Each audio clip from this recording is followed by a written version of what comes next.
বুঝতেছিস কেন? আমার যদি ফাঁসির কাঠ গড়া দাঁড় করা বলে সবচেয়ে মধুর সম্পর্ক কি জানো? বন্ধু না, গার্লফ্রেন্ড। বন্ধুত্ব বলা একটা কথা মনে বসে, বুঝছো? বন্ধুত্বের দোয়া যদি কবুল হইতো, আমি তোদের জন্য কোনো সময় দোয়া করতাম না। খারাপ দোয়াটা আর কি বেশি বুঝো, বেশি কথা বলবো। খারাপ দোয়া কোনো সময় করতাম না, দুই একবার করছিলাম আর তো ওটা লাগে না। এই যে একটা অ্যাক্সিডেন্ট তোর দুটো পা চলে যা করছি, লাক্সাস পর্যন্ত হয় না। আর বেটা বন্ধুত্ব ওই যে 9 3টা রিলেশন চাইছিলাম, ব্যাকআপ হয়ে যখন হয়েছে এটা আলহামদুলিল্লাহ, এখন 3টা গার্লফ্রেন্ড। খুশি আছো তুই? 4টা। দেখ দেখ নিয়ামত দেখ, মা বন্ধুত্বের দোয়া যদি কবুল হইতাম তোর জন্য করতাম না, বুঝছো? আর একটা কথা কি জানো, আর একটা দিয়ে খারাপ যদি লাগতো তাহলে আমি নয়নের জন্য লাস্ট মান্থে মনে একটা দোয়া করছিলাম যে একটা ভূমিকম্প 9 মাত্রা আর বাংলাদেশের সব বিল্ডিং ঠিকঠাক, খালি ওর বিল্ডিংটা পড়ে যাক।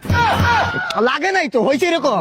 বেশি কথা বলো। দোয়া করছস তুই? দোয়া করছি। না না, এই দোয়া করছস? হ্যাঁ মানে লাগে নাই তো। আচ্ছা ভালো দোয়া যদি করতি আর যদি সেটা কবুল হইতো তাহলে তুই করতি না। আচ্ছা যাই হোক, আমরা এখন আছি বন্ধুত্ব, যে কথাটা যে বলছে হাতে টুইস্টটা কিন্তু দিছে। বন্ধুত্বের স্থানটা কোন জায়গায়? কত কোন জায়গায়? দেখ, সর্বপ্রথম হচ্ছে মা বাবা। মা বাবা তারপরে জায়গা তোর মাস্টার, স্কুলের যে মাস্টার, শিক্ষকের স্থান তো। 3 নম্বরে হইলে তোমার উস্তাদ, উস্তাদের ধরতে হইব।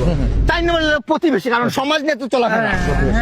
5 নম্বরে হইলে তোর এলাকার বড় ভাই, কারণ বিপদে একটা পড়বি তুই, বুঝছ না? বিপদে তো আগে আসতে হইব না।